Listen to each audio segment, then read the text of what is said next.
Corner, everybody. As you can see, we're having some technical difficulties. Got to get my opening now, and then I'll introduce Greggy.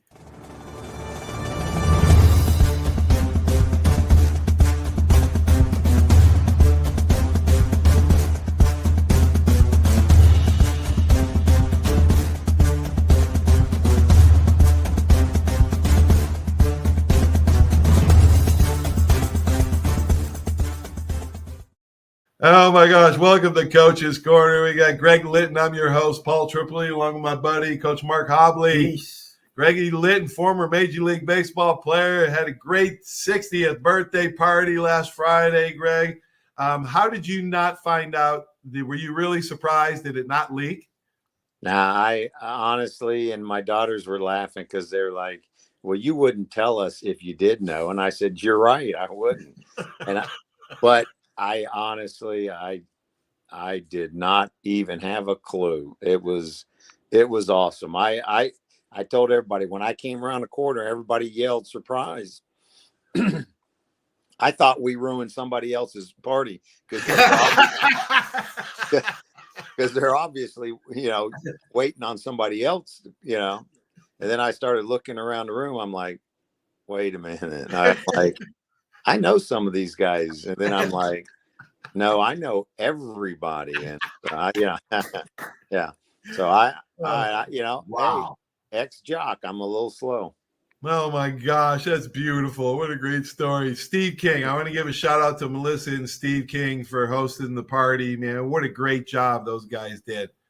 Yeah, they as I got there and walked around the room, what was going through my head was, how in the world? And I tell everybody this, Coach, I've been blessed. God has blessed me with more friends than any man deserves. And I was walking around that room trying to say hi to everybody when I first got there. And it's going through my head. I'm like, how in my daughters, nobody knows all these different friends of mine. Because I like I said, just blessed with so many different groups of friends from different places, and so it was awesome, and they did a heck of a job. Yeah, they really did, man. And I met some great people there, and I met Dan Odger's widow, Lauren. What an amazing lady she is. But I want to honor Dan for he passed away. Your friend, I guess, growing up, passed away with cancer in January. Talk a little bit. What a great hitter. He remembers him in Milton being a great. Tell me what a great hitter Dan was. Well, I tell you, the thing about Dan is he was just a great athlete. I mean, dude could grab you and just rip your arm off and beat you with it if he wanted to. He's just man strong. But he could run, he could throw, he could hit. He was just an all-around athlete. And I knew Dan when we were young, but we weren't friends until years. We started playing golf probably 25 years ago after I was done playing ball. And became really good buddies golfing, and just great guy. Wow. I know we've all lost people to cancer, but gone too soon, but a great guy. Man, Steve King. All right, we're gonna Dusty. All right, who set up the Dusty Baker? Now, folks, Dusty Baker called in the Zoom call and was on the screen to wish you happy birthday. He and his wife. Was that a surprise too? And how was it great talking to Dusty? Oh yeah, it's one of those things that we're guys. We get lazy. We don't call people that we should as much. But Dusty was my hitting instructor for 4 years in San Francisco, and I couldn't say enough good things about him. I know I've been on your show and we've talked about him, but just a great guy. And that was a big surprise. He and Melissa, his wife, were always just real close with me. Yeah. And that was another one. I didn't have any idea because, Dusty's a big dog. You generally don't just find his number And Nope. and the fact it was actually, me and Steve King and another guy. Yeah, you may have met him at the party, but his name's Tim Sossman. He flew in Yes. from Charleston. Well, the three of us, Teammates. we've been best friends since we were 15 years old, 14, 15 years old. And Tim actually was the one that found it. I'm not going to say how, how because the guy that got it for him told him, "Don't you dare tell anybody," because How you got it? Yeah. yeah. And but yeah, the funny thing is my dad used to give my number out when I was in San Francisco to people. And I'd get these calls from, like I barely knew some of these people.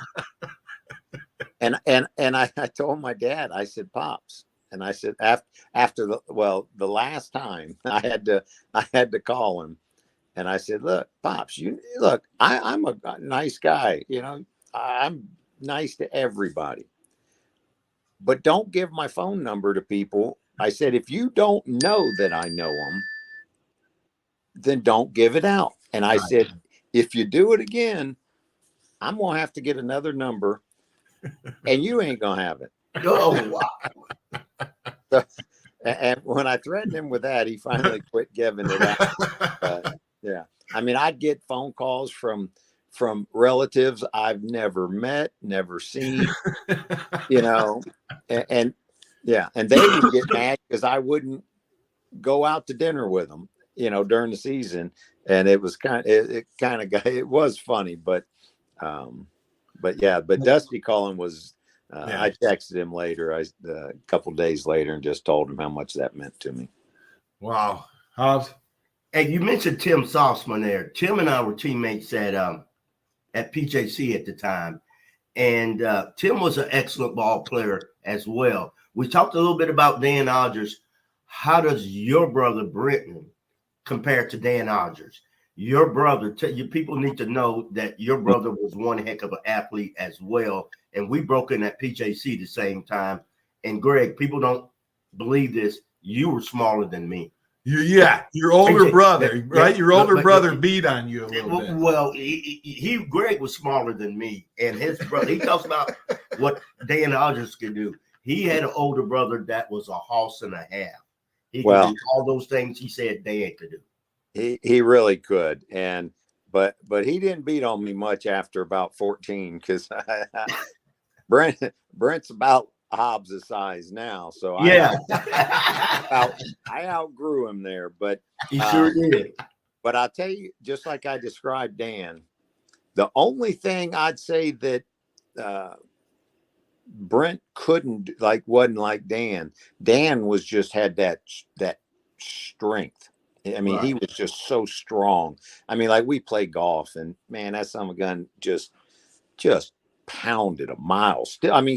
Still, a year ago, he's fighting cancer and he's still hitting it. And, but my brother was a great athlete. Yes.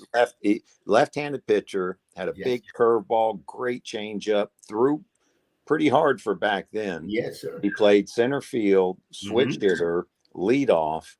Yes. He just basically played first base too. He just did it all. And, I almost think to some degree, because Dan played minor league baseball for about 3.5, 4 years, somewhere in there. But my brother, I think the same thing is the guys that are so talented like that. Well, first, once you start getting into pro ball, your talent level isn't so much higher than everybody else's. Wow. Unless you're a Darryl Strawberry or Ken Griffey or, A-Rod. Right.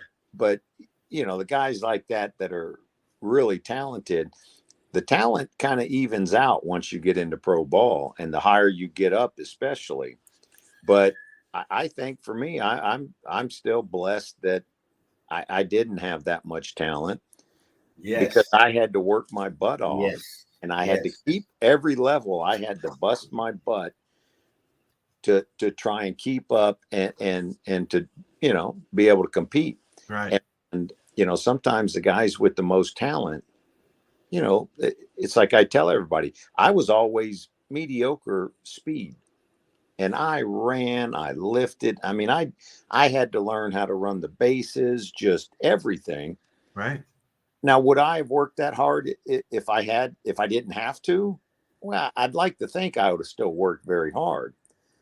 But I got to be honest, Yeah. I don't think I would have worked as psychotically hard as I did. Psychotically. Yeah, I get it. I mean, that's what I wanted to bring that up. The people don't understand you were a little guy. It says you're 6 foot, 175 pounds. I remember when you were no foot and a $105, and you just worked your tail to the major leagues, and people need to recognize that. Well, thank you. My senior year, I was about this. I've been 6 foot since probably my 11th grade year in high school. But going into my senior year, I mean, I was 6 foot, I think 155 pounds. I mean, that's nothing. And I still remember I started lifting weights that year, and I got up to 165. My freshman year at PJC, all summer and all fall. And by spring, I got up to about 175. And then by my sophomore year, I was up to 185. Wow. And then I played most of my professional career from about 185 to 192. Wow. Wow. What a transformation. Yes, I'm telling you, folks, we're talking with Greg Litton, former San Francisco Giant baseball player, also Woodham High School. Gosh, this era, we're gonna start talking about the guys. Jim Presley. Oh my gosh, Mark Whitten, Greg Litton, Jay Bell, Travis Fryman, Phil Hyatt. Was that Presley? That was Presley. Let's talk about Presley for a sec. 8 years, an all-star in 86, 8 years in the major league. He was a great player. 1990, he batted .242 and 19 home runs and 34 doubles.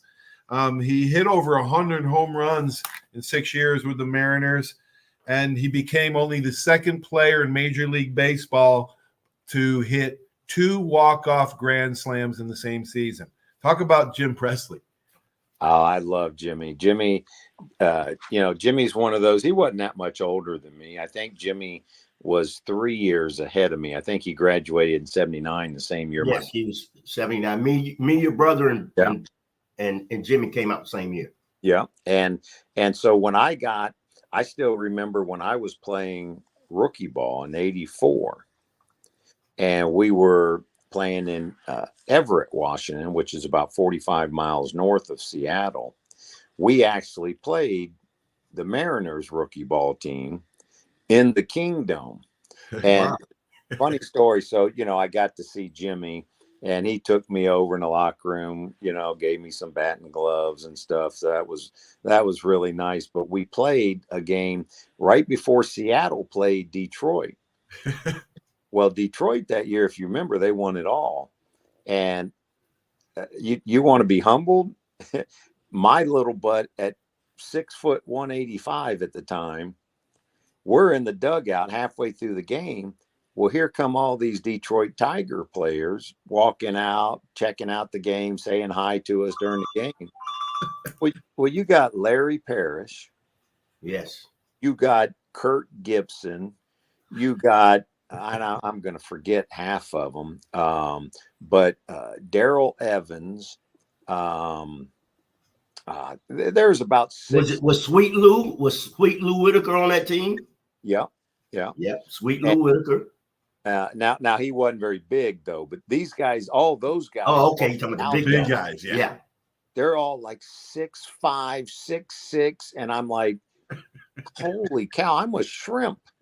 And I'm like, man. And then that night we stayed for their game, and Jack Morris pitched. And dude's going 97 with a nasty, struck out like 19 guys or whatever. And I'm sitting there going, okay, I'm not as close as I thought I was. But that was a lot of fun. But Jimmy always looked out for us when I was in the minor leagues. We used to have this, me, Tim Sossman, and Steve King. We used to put on this baseball clinic every winter to make a few dollars so we didn't have to work the last couple months so we could practice. And we always did it the like 4 days in between Christmas and New Year's.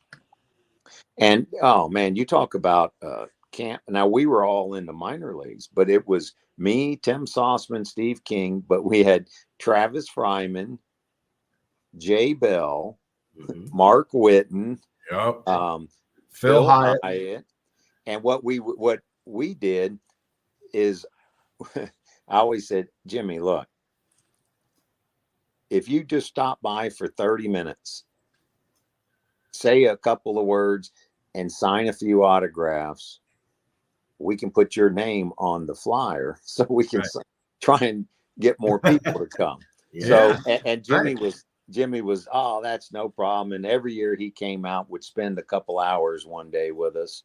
And it was always a big help to us. But yeah, awesome. Jimmy's a great guy. I always loved him. Awesome, man. Greggy, there has not been a group from this area since then. Exactly. Right? Jay Bell and Travis Fryman and Mark Whitten, right? Who tied in Major League Baseball record with 4 home runs in one game on September 7th, 1993 against the Reds. And he also tied the Major League Baseball for RBIs that day with 12. Well, yeah. Well, Coach, you want to hear a funny story about Mark Whitten?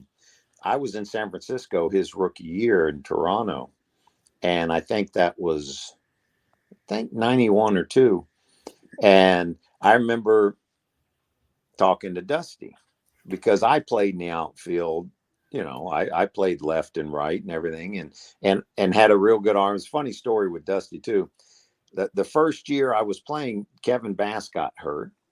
So they stuck me out there. I played right field for a month against lefties. And first 3 games or something, I've got about 3 outfield assists, guys trying to, score on me, thinking a little second baseman out in right field.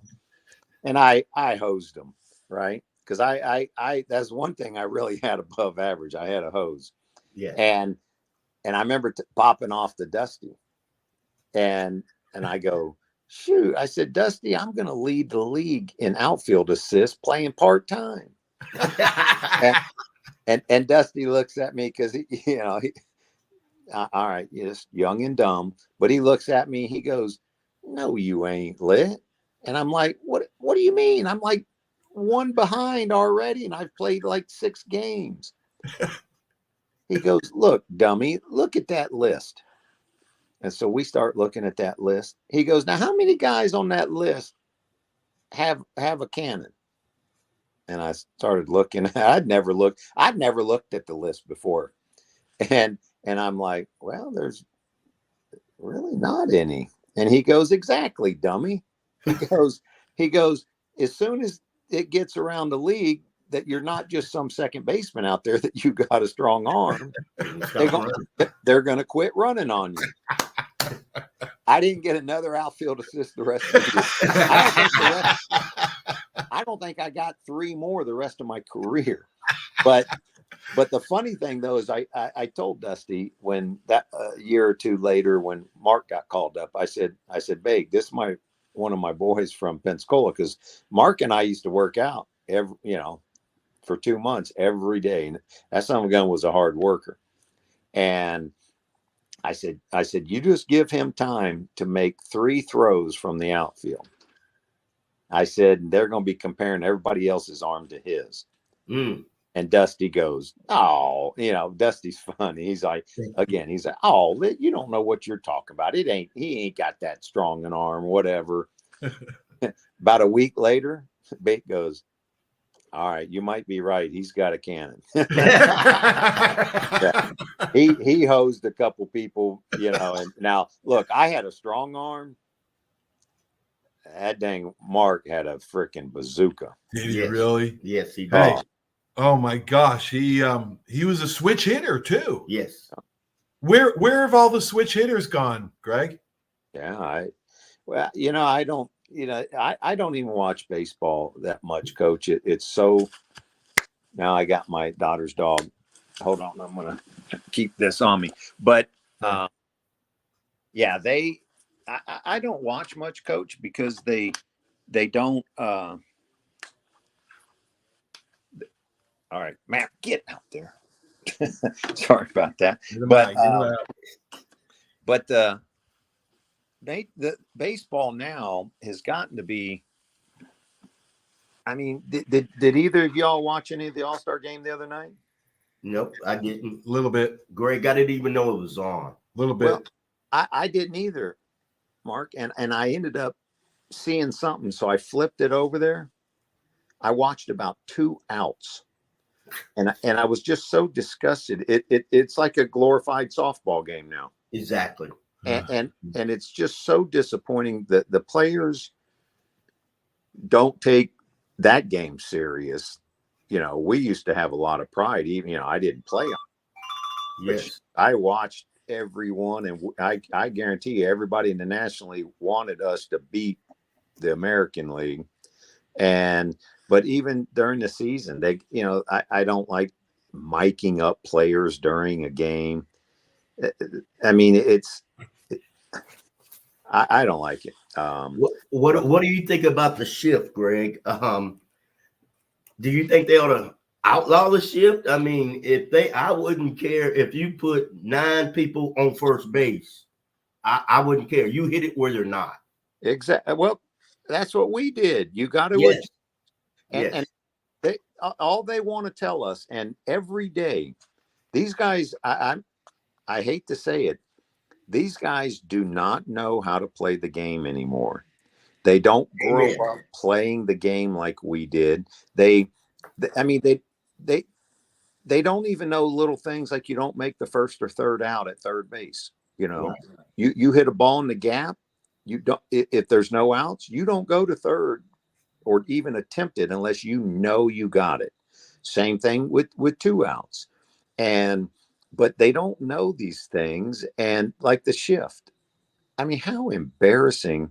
Major League Baseball had to outlaw it because the hitters couldn't adjust to beat it. I mean, and you're going to tell me they're bigger, better, faster, I know, stronger, and right. And they can't beat a little shift. I mean, they wouldn't even. But what's frustrating is they can be down by 4 runs in the 9th inning, and they put a shift on the leadoff guy, and he doesn't even try and beat it. It's not that they. I mean, it's just frustrating. And what I tell people, and these are some of the things, and I'll tell you part of the problem too, is Major League Baseball has run off so many guys like Dusty Baker, these old school guys that know more in their little pinky than any of these young punks know about the game. Right. But they're running off those people with all these analytic youngsters. And it's like, look, we had analytics when we played. We didn't just live and die by it because sometimes you got to adjust. But my very first game in the big leagues, we were down by 1 run in the 8th inning against Greg Maddux. Will Clark's leading off. All right. Now, Will is, I mean, he's got power. He's our 3-hole hitter. They put a mini shift, not like today's shift, but they shifted where the third baseman was like 30 feet off the line. Well, Will just pushed a bunt and literally jogged to first base. and Maddux is on the mound yelling at him to swing the bat. And we have an old saying in baseball, don't forget about the hitter. Well, the next hitter was Kevin Mitchell. He hung a slider. This is my first game. He hits it about me to wherever you guys are, right? I mean, just hits a bomb. Well, we go up by 1. Our guy comes in. I don't remember who our closer was. And we shut him down in the 9th there, because we were at home. And we win the game because but nowadays, down by 4 runs in the 9th inning, they won't even try to get a rally. And what they don't understand anymore, it's like I tell people, I go, if you're down by 4 runs in the 9th inning, the other team would rather you hit a solo home run than to hit a little bloop single and get on base. Exactly. Right. Exactly. They would, because a home run in that position is a rally killer. You're not going to hit 4 solo home runs very often, if ever. Wow. But you're Greg, going to score 4 runs with 2 or 3 hits and then a home run. Greggy, I agree with you. I was Yeah. actually on the Wednesday night show this week, 4-Wheel Drive on Coach's Corner with Bill Pendock. We were talking about the lack of fundamentals and technique teaching the younger guys, and it's obviously floated up to the top. These young coaches want to put all these bells and whistles in, and the kids, they're losing sight of simple mechanics, not paralysis by analysis. Don't give them too many swing thoughts like golf. Probably the swing in baseball is the same way. And they're not doing the basics, the fundamentals. They're getting away from it, and it's really hurting the game. I see it in football. I see stuff that college teams and pro teams that I would never allow my high school kids to get away with. Yeah. Well, you know, and especially in baseball, and you guys remember me and Dan Shugart used to call the Wahoos games for about 4 or 5 years, and oh my goodness, I had to tell Dan, I go, listen, you have permission. If I'm being too negative, you got to let me know. But it's and every, a couple of times Dan would be like, you're getting close, and I'm like, good, because I don't want to be that ex guy, but it was just simple stuff that, I mean, I and Mark will know this. I watched one game at the Wahoos in the 8th inning. The Wahoos up by 1 run, 8th inning, 2 outs, and our center fielder is on third base. All right. Now, he's not the normal center fielder, but he's one of the backup outfielders that's fast enough, obviously, to play center. He's on third base. That run to go up by 2 is huge in the 8th inning. All right. That run, you're basically wanting to do anything you can to try and get that guy across. Right. And I'm sitting there watching after the first pitch to the hitter after he got on third with 2 outs. And I'm just shaking my head, not saying anything. And Dan looks at me and kind of, gives me the hand like, what? And I said, Dan, I'm just sitting here just kind of dumbfounded. I said, 8th inning, we're up by 1 run, 2 outs, runner on third base. I said, that run is huge. And I said, this guy can run. I said, look at the size of his lead on this next pitch. I promise you, it was not more than 6 actual feet, not steps, 6 feet off the bag. The third baseman is playing 20 to 30 feet off the bag. And Mark, if I asked Mark, he'd probably tell you, well, you basically get as much as the third baseman. Exactly. Right? You get off as far as he is. Exact. Now, if he's 30 feet, you may not. That's a third of the way down the line. You may not get quite that far, but you get way off. And then once the pitch is thrown, you can get a little bit more, even if you're 20 feet off the bag. Right. This guy is 5 to 6 actual feet off the bag. Oh my and when the pitcher would throw home, he would take one little hop about an additional 3 feet. And when the ball crossed home plate, he would run back to the bag, and break back. And I'm like, dude, you could fall backwards and land on the bag. And what the old rule was, and look, I wasn't ever that fast. I was pretty quick, but not, I couldn't run. But our rule was that ball hits the ground or gets away from the catcher. If it gets out of the dirt, which means if it gets to the grass, you better score. And I'm sitting there watching. This guy could outrun me, I guarantee you, easily when I played. But he wasn't going to score unless the ball went all the way to the backstop. Wow.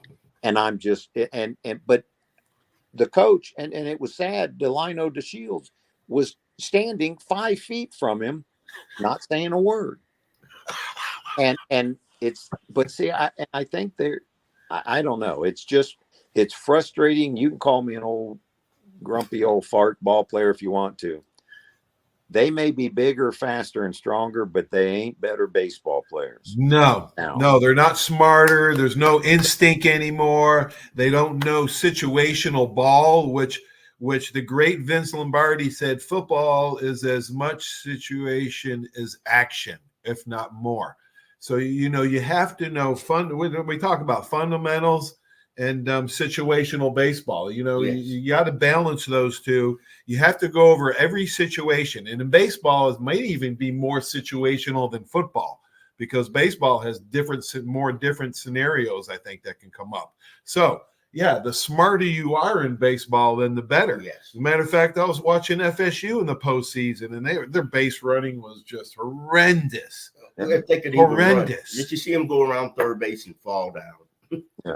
No. Go ahead. Greg, you also know that base running, you have to practice that. And when you're rounding third base or any base, you have to lower that inside shoulder, really get that body lean inside, and turn the corner. Every step makes a difference. Yeah. And that's one of the things, and I tell people this. Look, if it weren't for the little things in baseball making you so much better, I'd have never made it. Never. Right.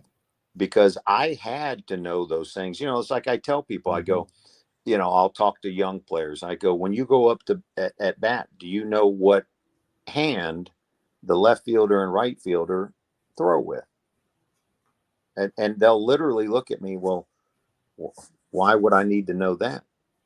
And I said, well, that's a perfect case where you might be faster than me, but I'm going to stretch a single into a double on possibly the same ball you hit, because you don't know that. Right. And what I tell them, if I hit a ball down the left field line, I already know whether that left fielder is a right-hander or left-handed left fielder. If he's left-handed on a borderline play, if I'm not sure, I may take second, because the left-handed left fielder's got to catch that ball, spin all the way around, throw. A right-hander just catches it. He's got the play right in front of him. It's a lot easier for him to make an accurate throw. And I go, you round that base and stop. I round that base and take a double. Now all the scouts or coaches are going, wow, he's not that fast. But and it's funny, they used to tell me I had good baseball speed. And I'm like, but that means quickness. You had good quickness. Well, I did, but Yeah. It's like Mark just said, though, if you know how to run the bases and you take good turns, yes, and use the base to push off. Yes, thank you. The fast guys just run and hit it and just take. Now, a lot of them could still outrun me on the bases, but guys that were just a step or two faster than me, when they would time us on the bases, they weren't. Now, in a straight sprint, they could outrun me easy. Right. But that's the difference with baseball. Exactly. Yeah, and you're right about that. Quickness. I was quick as well. I wasn't real fast, the 4.55 guys. So there are a lot of guys faster than me, but I was quick that first 10 steps, the first, few steps. And that's what really matters in most sports, whether it's basketball, baseball, or football. It's that first step, that first jump that gets you there, 0 to 10. Gosh, Greggy, man, we could go on for a long time and talk baseball, man. But, I think you're the most you're the guest that's appeared most on my show. So for that, I thank you. Anytime, Coach. I love being on with you guys. Who is that? There he is. There's a 1989 card. I just want to say, Coach, I saw the guy in San Francisco hit a triple off of Mitch Williams? He hit a triple off of the guy, comes off the bench. It's about 5 degrees out there in the middle of June. Yeah. And the guy comes up and hits a rope off of the guy. Hey, Greg, we got to tell Greg he was 3 for 6 in the 89 World Series, man. He was in the zone with a 2-run shot in Game 4 against Gene Nelson. But I also want to. Do you remember this grand slam home run in the 13th inning on the Reds in October 4th, 1992? Yeah, that was my last at bat with the Giants. Oh, was Wow. it really? And it was supposed to be the last game of the San Francisco Giants. And a funny story with that is we're playing that game, and well, they were supposed to be moving the Giants to Tampa Bay. And because Bob Lurie had tried and tried and tried to get San Francisco to yeah, and I don't remember all the details why it didn't work out, but it doesn't matter. But they were set that, we ended that season thinking the team was leaving for Tampa Bay. Wow. And so we're playing in Cincinnati, and I still remember the exact at bat. It's bases loaded. Actually, I don't remember how many outs. It wasn't 2 outs. It was 1 or 0 outs, because when I step up there, this was going to be Roger Craig's last game too. And well, the third base coach, with the bases loaded, Roger, late the last year or two, he was letting the pressure of us trying to win to keep his job affect his managing. And well, the third base coach puts a squeeze on and then wipes it off. And basically what that was meaning was, pay attention. If the count gets to the right, that Roger's going to put the squeeze on. And the first pitch was just like a knee high, right on the outside corner fastball strike. And I think it was Bruce Ruffin, Scott Ruffin, I think, pitching. And so now I'm like, I was actually happy, because I was like, I don't know, I may have stepped out or something, but I was like, I am not squeezing. That's just dumb. And then the next pitch he throws is like a slider on the outside corner, knee high. Now it's 0-2. And I was, and I stepped out of the box and I go, well, at least I don't have to squeeze. And I worked the count to full count. Whoa. And he threw me a curveball. And I always hit curves pretty well. I grew up with my dad and facing my brother Brent throwing curves and batting practice. And so I loved hitting curveballs. And so I hit it, and it was funny. I was running to first base, and I still remember Corey Snyder was on first. Well, he ran back to the bag like they was going to tag up, and I'm running to first, and I'm like, dude, get your butt going. I said, that ball's gone. That ball's gone. So, but the funny thing after the game, though, the ESPN reporters got a big kick, because I was doing an interview, and they asked me, it was like, man, basically everybody thought that was a historic home run for the Giants. Last game, as I hit a grand slam to win the last game of the San Francisco Giants. Yes. And they asked me, was that feel like? And I said, well, I guess now that they're thinking about it, it wasn't, we didn't think it was 100%, but it looked like they were going to leave.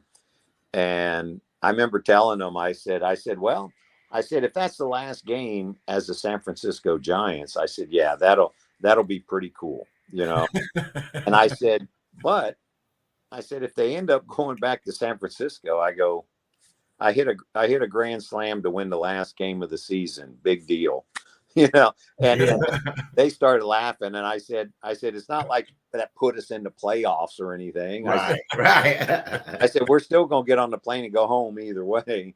And oh my gosh.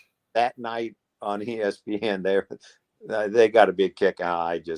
But that's more my nature. I'm not like these new players that they do something good, they got to jump up and down, do their home run dance or whatever. It's crazy. They got a brand, they got a thing, man. Yeah, it's all about money, man, and their brand. Yeah, my brand wouldn't have made much. I don't know what company would have represented, but. All right, Greggy, thanks so much, man. What a joy it is to visit with you again, man. It's been a while. Well, maybe a couple times a year to come on. Well, hey, we usually do it around playoff time. That's about when I start watching. And if the Giants are in, obviously I'm pulling for them. Yeah. If they're not, I'm pulling for the Dodgers to get beat, and then I'm happy. Yeah. Pulling for the Dodgers to get beat. All right. All Love right, it, love Greg, it, buddy. All right, man. Talk to you soon, bud. Thanks for joining. Thank you, All right. Greg. My pleasure. Love you guys. Love you All too, right. bud. See you. Yeah, what a joy he is. Huh? Wow. Man, that's awesome. That's huge. There, Yeah, folks. that's Y'all great. see that right there? That's There you go, right on. 1989, There's baby. there's lit right there. 1989 card right there. Played in '89 World Series. All right, well, folks. We got some special guests next week. Cornelius Bennett's going to join the show next week. A couple others, Biscuit. So everybody have a great sports weekend. Everybody, we will talk to you soon. So long. There's a reason why Hill Kelly in Pensacola is the #1 selling Chrysler Dodge Jeep Ram dealer between Jacksonville and New Orleans. While other dealers have taken advantage of a competitive market with higher prices, Hill Kelly has discounted prices to the lowest of the year. And Hill Kelly in Pensacola won't surprise you with excessive charges beyond the selling price. Come see why people from Milton, Pace, Foley, Bay Minette, Daphne, Gulf Shores, Mobile, and beyond are driving to Hill Kelly in Pensacola to buy their next new Chrysler, Dodge, Jeep, or Ram. At Hill Kelly, the bottom line price and your satisfaction are what really matter. So before you sign, check the bottom line and make the trip to Hill Kelly in Pensacola to see what true local ownership can do for you. At Hill Kelly Chrysler, Dodge, Jeep, Ram, Highway 29 in Car City, Pensacola. Or shop online 24/7 at hillkellydodge.com. When it comes to bottom line pricing, nobody beats a Hill Kelly deal. Nobody. Drive a little to save a lot on 170 Buicks and GMCs at Step 1 Buick GMC. Get savings up to $4,000 on new Buick Encores, $9,450 on new Buick Envisions, $7,000 on new GMC Yukon XLs, or up to $15,345 off on new Sierras. Only at Step 1 Buick GMC, Pensacola. Plus tax, tag, title, license, dealer processing fee expires 7/31/24 on select new 24 in-stock models. Discount off MSRP includes all incentives. That's you trying to fix the plumbing yourself to save a few bucks. Doing things yourself doesn't always end well. The same goes for insurance. That's why Auto Owners works with local independent agents who tailor coverage to meet your needs and offer discounts for life, home, car, and business insurance. Because sometimes you need a professional to get the job done right. That's simple human sense. Are you riding around in a filthy vehicle? Dirty car no more. Visit Ronnie's Car Wash today to get it shining in no time. They have 3 convenient locations with another coming soon. The unlimited monthly wash packages start as low as $14.95 per month with free vacuums, multi-purpose spray, and towels. Visit them in Gulf Breeze, Navarre, Fort Walton, and soon Crestview. Don't wait, wash today. Be sure to see Ronnie's Car Wash on Facebook to see the latest specials and discounts. You'll be riding and shining in no time. 75 years of service in high tech today. It's Pensacola Glass Company at 433-8348. High tech is a term often applied to advanced services and products in today's marketplace. And today, glass is much more than the simple painted brittle, see-through stuff we hit baseballs through when we were kids. Glass is now a product with unique flexibility in both performance and application. And Pensacola Glass Company is growing right along. That's Pensacola Glass Company at 433-8348. Barnes Heating and Air is a proud sponsor of Alabama football, serving the entire Pensacola community for over 50 years. Barnes Heating and Air is passionate about providing customers with world-class air conditioning and heating repairs, sales, and installation. Barnes Heating and Air is family-owned, insured, and committed to quality. For a free estimate, call 478-0141. Barnes Heating and Air is #1 in customer service with service calls 7 days a week. Call Barnes Heating and Air 478-0141 and roll Tide.